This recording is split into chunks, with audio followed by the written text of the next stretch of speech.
A drone is an unmanned aerial vehicle. At the moment we define drones as quadrocopters. It's flying objects basically. The drone itself is a kind of sophisticated helicopter. Drones are like an expanded consciousness. It's almost like an extra eye that allow us to reach to places that otherwise we would never reach. It is something co-opted from the military and has a really dark side to it. It's an autonomous machine that kills people. On the other hand, there's Martha Stewart with her drone flying around. It's a drone with a camera. And you've seen that happen with the internet. When all of a sudden this technology which began in the hands of the military appeared on everyone's desk or in everyone's pocket. I mean, drones 10, 15 years ago were immensely expensive, complex objects, and now you can just buy them at a toy shop.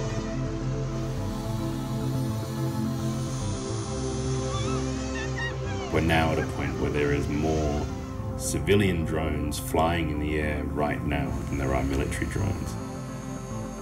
And that's a really profound moment. Currently, the growth in drones is very much in areas like agriculture and checking of infrastructure. But also, I think, going to places where it's very difficult for humans to go, gathering information continually. What drones are really good at, as many robotic objects are, it's repetitive and accurate physical activities, which humans aren't terribly good at. Day to day, we use a drone a lot. It's a really useful tool for an architect. Whether we're surveying a new site, it is fantastic for flying over and survey all the trees. Certainly in Japan, they're using them to inspect the solar panels. They can fly over and check the heat spots on them and work out which solar panels are dead or alive. Now you do an aerial scan and you just get it, precisely by the cubical meter. They will just fly over and give you a 3D model with a texture map of the location. And you just get a data set you could not acquire by any other means, no way. You would never have that precision and that resolution. And that's incredible. That's a real game changer. The most incredible moments with flying drones are those when you are not required as an operator anymore, when it just hovers or when it just does things. You just press a button and it does a maneuver you could never perform. What we're seeing now that drones are in the hands of every person on the street, they're potentially as disruptive as the internet. And they're going to fundamentally change the way that we relate to each other across space, across territory, and across the city. There is a lot of implications in terms of drones changing the way architecture is perceived and, eventually also in the future the way architecture is built. I mean, the first thing is, of course, the verticality of it. The roof used to be very much part of the invisible cities. It was often a place where people would put trash or storage or all kinds of things. It now all of a sudden becomes very much part of the visible city. There's this overview effect that you experience that astronauts used to experience. They see the world and the Earth from a point of view that was previously restricted to people who could go that far. But with a drone, anyone could momentarily experience flying while still having your feet grounded. And that's really incredible. It is changing architectural photography because it's giving us a whole range of new perspectives on a building, whereas before we were limited to the ground. I think the use of drones in photography will start to change the way architects design their buildings because these buildings will be seen from all sorts of angles. It's kind of fascinating. This year's Serpentine Pavilion by Francis Quéré, of course, emphasizes a lot the roof because he built a canopy which serves as a funnel for water. So from inside the pavilion and from also outside, you just see the funnel, but you don't really see this extraordinary roof, this extraordinary platform, which of course, through the drone, becomes visible.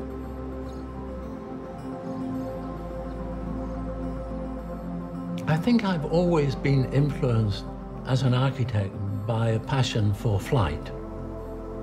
For decades, I've piloted and been continuously intrigued by the aerial perspective.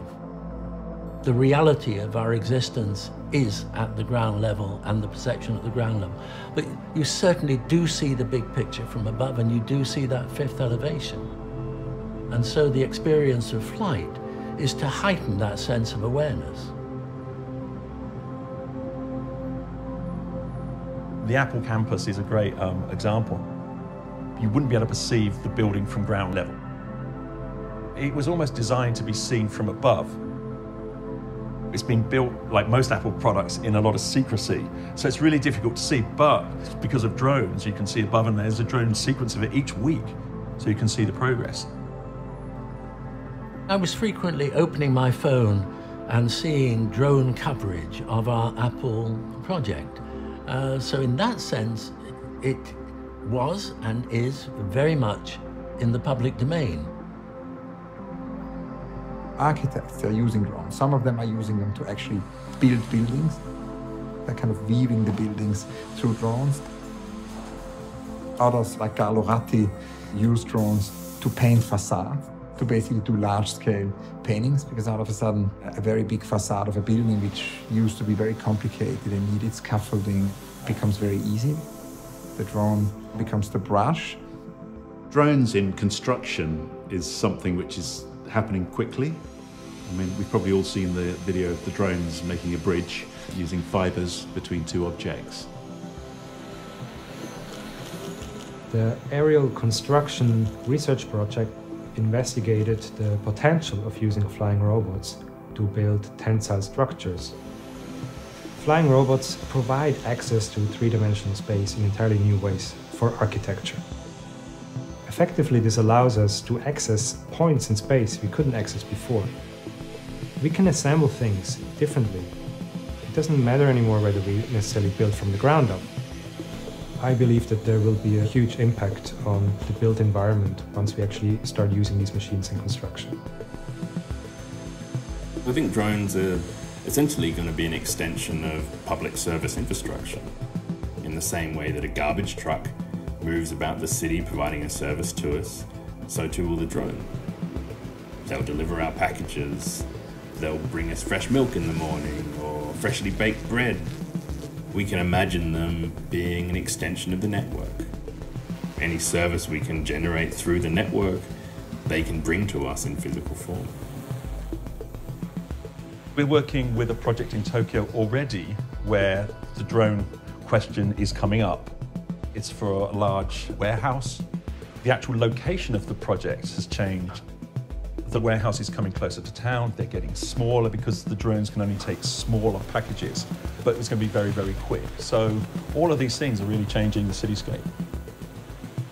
Delivery drones are here right now. You can go online and look at them delivering objects all over the world.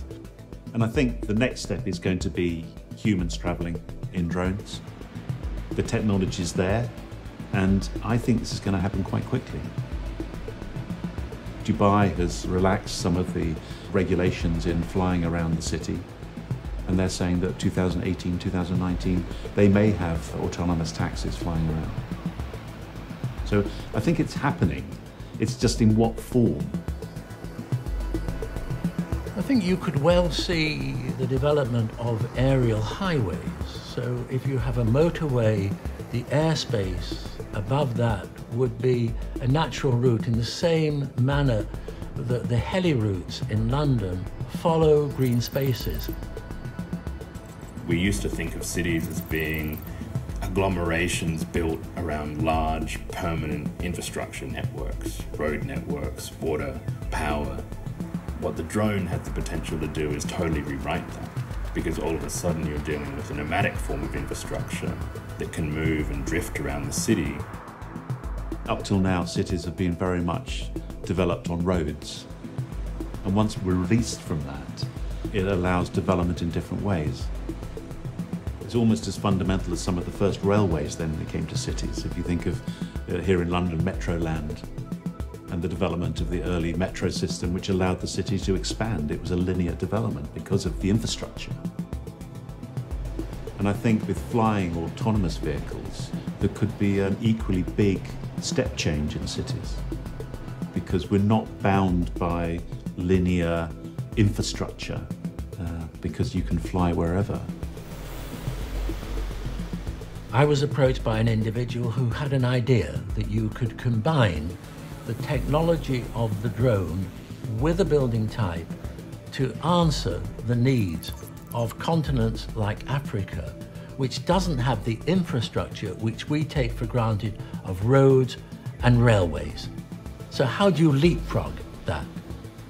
And the idea is that you use the drone, it can move economically, quickly, and deliver urgent supplies. And that was the genesis of the drone port. In the future, you're going to be entering buildings in a completely different way. You're going to be entering probably from the roof, from a balcony. That formal approach to a building is really going to change. You know, the classic house with the front door or the car in front of it, or a flat. If you're beginning to access buildings from different levels, then of course it opens up complete new opportunities in city development. Parking for the drones would all be on the roof, recharging for all the drones potentially on a roof. When suddenly the ground plane is moved up into the air, there'll be different layers of transport happening. I think at the lowest level, it could be people flying at a couple of 100 meters. Above that, it may be the packages, and above that, you've got commercial aircraft. So suddenly you're going to get this layering in the sky. But they won't have to follow roads. They'll be able to go from point to point. They'll be able to sense one another. So instead of you seeing these sort of streams of ants in the air, I think it's going to be, you know, probably this cloud of wasps all over the place.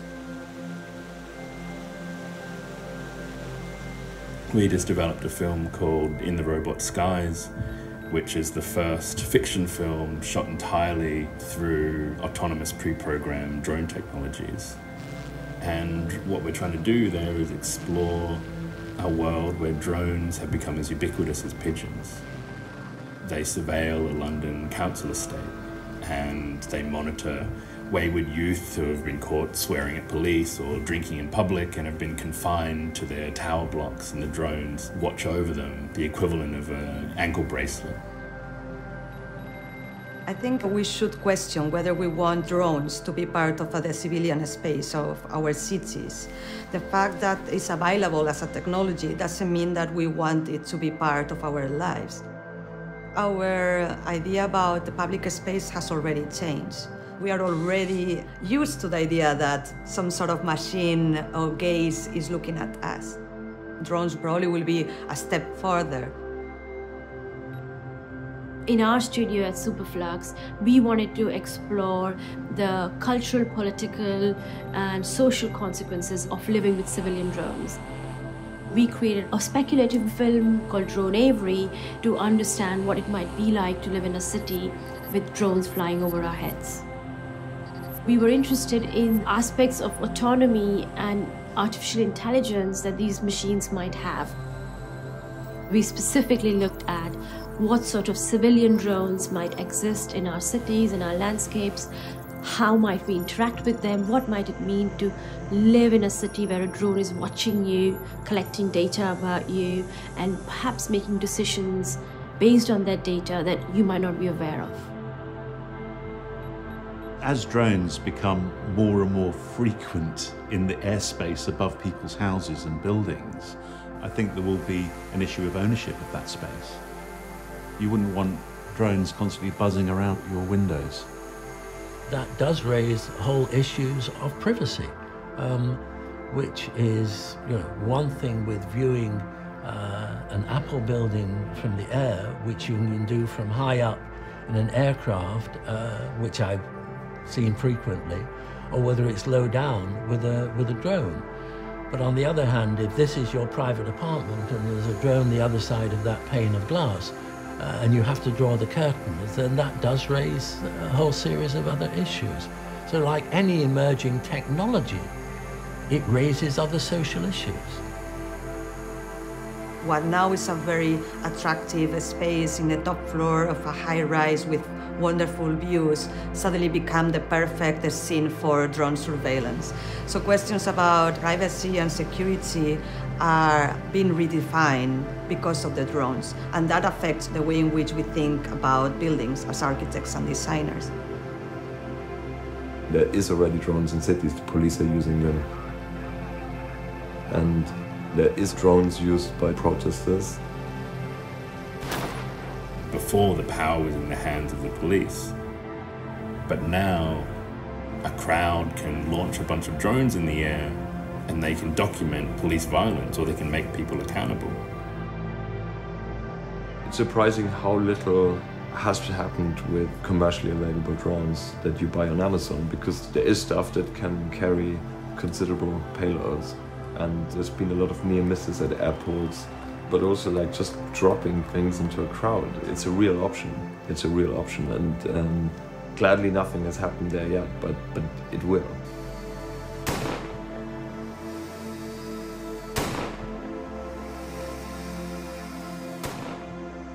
In Syria, there's reports of handmade drones. So some of the rebel groups, they build their own surveillance drones and fly them. And ISIS do the same. So apparently ISIS had a sort of drone lab. And all of that is obviously scary.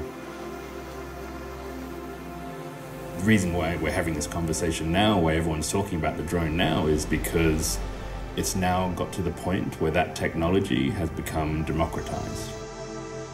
Because they're now in the hands of everybody. And then you start to see them being used for ways in which they weren't intended. It's an urgent moment to be thinking about what the possibilities are.